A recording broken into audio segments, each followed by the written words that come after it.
ಓಂಕಾರ ನಾದದಿಂದನೇ ಈ ಜಗತ್ತಿನ ಸೃಷ್ಟಿಯಾಯಿತು ಅಂತ ಹೇಳ್ತಾರೆ. ಆ ಜಗತ್ತಿನ ಸೃಷ್ಟಿಯ ಮೂಲವನ್ನು ನಮಗೆ ತಿಳಿಸ್ಕೊಡ್ತಾರೆ. ಆವಾಗ ದೇವ್ರು ಅನ್ನೋದು ಕೇವಲ ಕಲ್ಲು ಮಣ್ಣಿನ ರೂಪದೊಳಗಿಲ್ಲ, ಆತ ನಿರಾಕಾರದನ. ಅವ ಬರೀ ಇಲ್ಲಿ ಅಷ್ಟ ಅದಾನನು, ಒಂದು ಗುಡಿಯಾಗ ಅದಾನನು ಅಥವಾ ಒಂದು ಜಗದಾಗ ಅದಾನನು ಇಲ್ಲ, ಅವ ಎಲ್ಲ ಕಡೆ ಅದಾನ. ಎಲ್ಲ ಕಡೆ ಇರುವಂಥ ಚೈತನ್ಯ ನಿನ್ನೊಳಗೂ ಅದಾನ. ಆ ನಿನ್ನೊಳಗೂ ಆ ಪರಮಾತ್ಮನ ಅಂಶ ಐತಿ ಅಂತಂದ ಮೇಲೆ ನೀನೇ ಕೂಡ ದೇವರು ಅನ್ನುವಂಥ ಸತ್ಯವನ್ನು ಎಲ್ಲ ಜನರಿಗೂ ತಿಳಿಸ್ಕೊಟ್ರು. ಹಾಗಾಗಿ ಏನಾಯಿತು ಅಂತಂದ್ರೆ ಅದನ್ನು ಪೂಜೆ ಮಾಡ್ಲಿಕ್ಕೆ ಒಂದು ವಸ್ತು ಬೇಕಲ್ಲ. ಅದ್ರ ಬಸವಣ್ಣವ್ರು ಏನು ಮಾಡಿದ್ರು ಅಂತಂದ್ರೆ, ನಾವು ಅಂಗೈಯೊಳಗೆ ಇಷ್ಟಲಿಂಗವನ್ನು ಹಿಡಿತೀವಲ್ಲ, ಆ ಲಿಂಗಕ್ಕೆ ಎಲ್ಲ ಕಡೆ ಮುಖ ಅದ, ಎಲ್ಲ ಕಡೆ ಕಣ್ಣದಾವ, ಎಲ್ಲ ಕಡೆ ಕೈ ಅದ, ಎಲ್ಲ ಕಡೆ ಕಾಲು.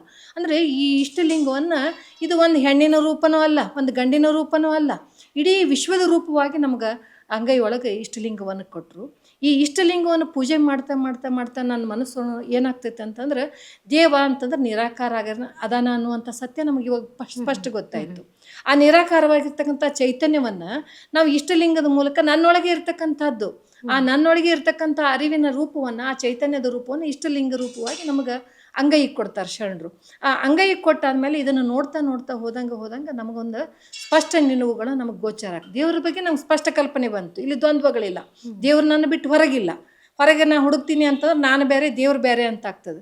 ಆ ನಿರಾಕಾರ ಚೈತನ್ಯದಿಂದ ಬಂದಿರತಕ್ಕಂಥ ಈ ಶರೀರನೂ ಕೂಡ ಈ ಅಷ್ಟತನುಮೂರ್ತಿ ಅಂತಾರೆ ಇದಕ್ಕೆ, ಶರೀರಕ್ಕೆ. ಅದಂದ್ರೆ ಬ್ರಹ್ಮಾಂಡ ಅಂದ್ರೆ ಬ್ರಹ್ಮಾಂಡದೊಳಗೂ ಕೂಡ, ಬ್ರಹ್ಮಾಂಡದ ಉತ್ಪತ್ತಿ ಕೂಡ 8 ರೀತಿ ಒಳಗಾಗೈತಿ. ಈ ಪಿಂಡಾಂಡದ ಉತ್ಪತ್ತಿನೂ ಕೂಡ ಇದ್ರೊಳಗೂ ಕೂಡ 8 ತತ್ವಗಳಿಂದ ಈ ಶರೀರ ಆಕೈತೆ ಅಂತ ಹೇಳ್ತಾರೆ.